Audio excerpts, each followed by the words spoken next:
Hi, my name is Wendy, and today I'll be talking about how children are affected by being in a foster care home. So, today I'll be focusing on how it affects children in social and emotional well being, whether it affects the relationship of his or her peers, and how it becomes a lifelong impact on children and their success as a productive adult. So, basically, I have read that over 415,000 children and youth in the U.S. live in a foster care home. It may seem like a huge quantity, but in reality, it represents a significant decline of children in foster care homes over the past few years. We have we have seen that the numbers have declined, but in reality, I believe we're not focusing on the social and emotional well-being of the child. Even though the foster care home are built for children's safety, I feel like the I feel like we're not focusing on their emotional status, their emotional health. I feel like we're hurting them than helping them. Children have been in all sorts of traumas before entering a foster care home. In addition to abuse and neglect, children who enter foster care may have been exposed to parental substance abuse, domestic and community violence, and even poverty, which these conditions make a child vulnerable, and that may impact the child's well being. It may emerge with some health conditions such as post traumatic stress disorder and anxiety disorder, and even major depression. Now, these conditions could affect the relationship of his or her peers just by removing a child from their home is already devastating for them, which putting them in a foster care home sometimes can lead for them to stay there for 2 months or over a year.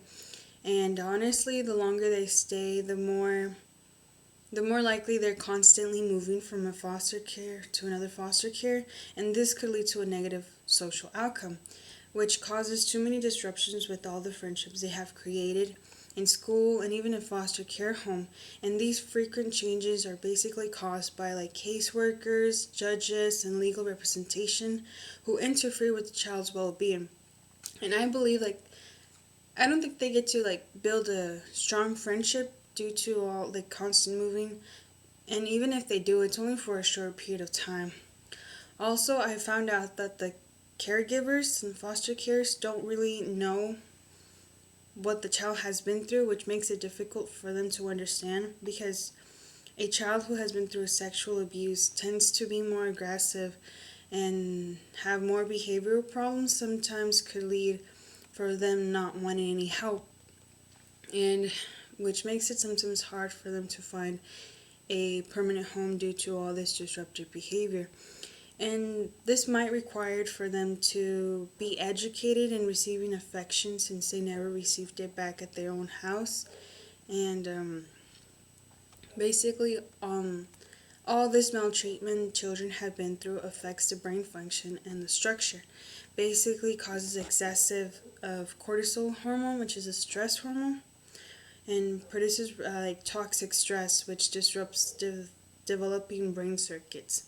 And not only it disrupts the development of the brain architecture and other organ systems, but it can also increase the risk of related disease and cognitive impairment well into the adult years. And the way we can prevent this from happening is creating like a strong caring relationship as soon as possible to avoid like the effects of the toxic stress.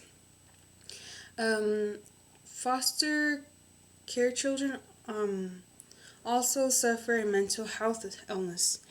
It's basically been found that children in foster care tend to have high mental health illness problems, which in foster care they tend to like the children tend to be prescribed more psychotropic medication, which helps with the mental illness, basically minimizing the symptoms and taking them off the edge. It doesn't necessarily cure their illness, but basically reduces the symptoms, which I found that 80% of youth involved with the child welfare system requires mental health intervention and services due to developmental, behavioral, or emotional issues. Sometimes, like the psychotropic medication, they have been prescribe don't always work in the long run and comes out to unintended outcomes. Even though psychotropic medication works, but it only works for a short period of time. It has been believed has been said that it's better to lay out a foundation between the caregiver and the child, giving them a positive environment. A home full of love and respect is a way of laying out that foundation to the child, since they never received that foundation in the beginning back at their real home.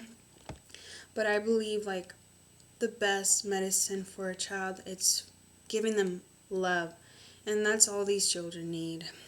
All throughout the whole situation and process they've been through, it's really devastating, and honestly, it's best for them to receive love from someone who actually cares to reduce all the stress they've been through. So we need to help giving them a better environment to these children who are in foster care home. So thank you.